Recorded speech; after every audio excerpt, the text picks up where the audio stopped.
Hello friends, Google ஷீட்டோட டுட்டோரியல்ஸ்ல today நம்ம எதை பத்தி பார்க்க போறோம்னா சின்டாக்ஸை பத்தி தான் பார்க்க போறோம். ஸோ வாங்க வீடியோக்குள்ள போலாம்.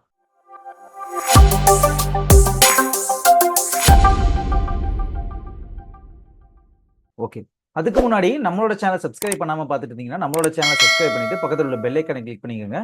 அப்பதான் நம்மளோட கூகுள் ஷீட் வீடியோவை உங்களால தொடர்ந்து பார்க்க முடியும். ஓகே, கூகுள் ஷீட்ல சின்டாக்ஸ் அப்படின்னு பார்த்தீங்கன்னா மேத்தமெட்டிக்கல் கால்குலேஷன் யூஸ் பண்றதுக்கு நம்ம பயன்படுத்துறது தான் சின்டாக்ஸ் அப்படின்னு சொல்லுவோம். ஸோ அதில் ஈக்குவல் டு அப்படிங்கிறது இது இது இருந்தால் தான் நம்மளால எந்த ஒரு கால்குலேஷனும் நம்மளால பண்ண முடியும். எந்த ஒரு ஃபார்முலா எழுதுறதுக்கு முன்னாடியும் இந்த ஈக்குவல் டு நம்மளுக்கு முன்னாடி இருக்கும். ஓகே, இந்த ஈக்குவல் டு இருந்தாலே அந்த செல்ஸ்ல அதுல ஒரு ஃபார்முலா இருக்கு அப்படின்னு சொல்லிட்டு ஒரு மீனிங்.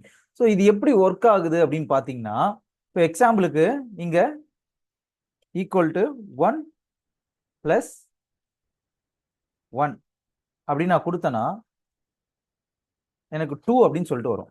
ஸோ இங்க ஒரு ஃபார்முலா நான் எழுதியிருக்கேன். 1 + 1 அப்படின்னு ஒரு ஃபார்முலா நான் எழுதியிருக்கேன். ஸோ அது கால்குலேட் பண்ணி ஈக்குவல் டு 2 அப்படின்னு நமக்கு வரும். இது எப்படி வேலை செஞ்சிருக்குன்னா 1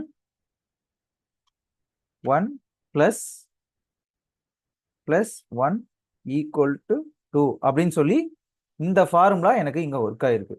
ஓகே, ஸோ இதை வச்சு நம்மளுக்கு சிம்பிளா ஒரு கால்குலேஷன் போடலாம். எப்படின்னு பாருங்க. இப்போ எக்ஸாம்பிளுக்கு A1ல 309 நான் டைப் பண்ணிக்கிறேன். A2ல 320 நான் டைப் பண்ணிக்கிறேன். ஓகே, அடுத்து B1ல 39 நான் டைப் பண்ணிக்கிறேன். B2ல ஒரு 35 நான் டைப் பண்ணிக்கிறேன். சிம்பிள் ஃபார்முலாவை யூஸ் பண்ணி நம்ம இது பண்ண போறோம். ஸோ நான் C1 செலக்ட் பண்ணிக்கிறேன். செலக்ட் பண்ணிட்டு ஈக்குவல் டு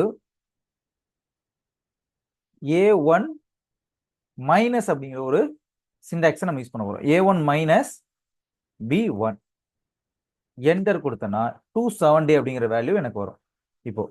இப்போ இதுல ஏஐ இருக்கிறதுனால ஆட்டோ ஃபில் நம்மளுக்கு வேலை செய்யும். நான் அதை எடுத்துறேன். அடுத்து நம்ம என்ன பண்ண போறோம்னா சேம் அதே தான் நம்மளுக்கு C2லயும் பண்ண போறோம். இப்போ C2ல என்ன பண்ண போறோம்னா ஈக்குவல் டு A2 - B2 285 அப்படின்னு நம்மளுக்கு வந்துருச்சு. ஸோ இது ரெண்டையோட மைனஸ் பண்ணி நம்மளுக்கு அதோட வேல்யூ எவ்வளவோ அவ்வளவு நம்மளுக்கு தந்துருச்சு. இதே பிளஸ் பாத்தீங்கன்னா இங்க 10 அப்படின்னு நான் கொடுத்துக்கிறேன். இங்க 25ன்னு கொடுத்துக்கிறேன். இப்போ C3ல பாத்தீங்கன்னா ஈக்குவல் டு A3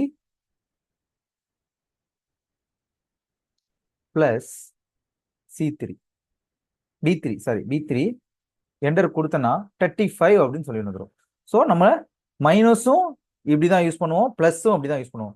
ஒன்ஸ் நம்ம ஃபார்முலா யூஸ் பண்றதுக்கு முன்னாடி பாத்தீங்கன்னா இங்க ஈக்குவல் டு அப்படின்னு நம்ம அசியூம் பண்ணுவோம். ஸோ அதனாலதான் இதுல சின்டாக்ஸ் எழுதுறதுக்கு முன்னாடி நம்ம ஈக்குவல் டு அப்படியே வரும். இப்போ பிளஸ் யூஸ் பண்ணாலும் நம்மளுக்கு ஈக்குவல் டு வரும், மைனஸ் யூஸ் பண்ணாலும் வரும், இல்ல வேற ஏதாவது ஒரு ஃபார்முலா நீங்க எழுதினாலும் அங்க நம்மளுக்கு ஈக்குவல் டு இல்லாம அது ஒர்க் ஆகாது. ஓகே ஃப்ரெண்ட்ஸ், இந்த வீடியோல கூகுள் ஷீட்டோட சின்டாக்ஸ் அப்படின்னா என்னன்னு பார்த்தோம். தேங்க்யூ.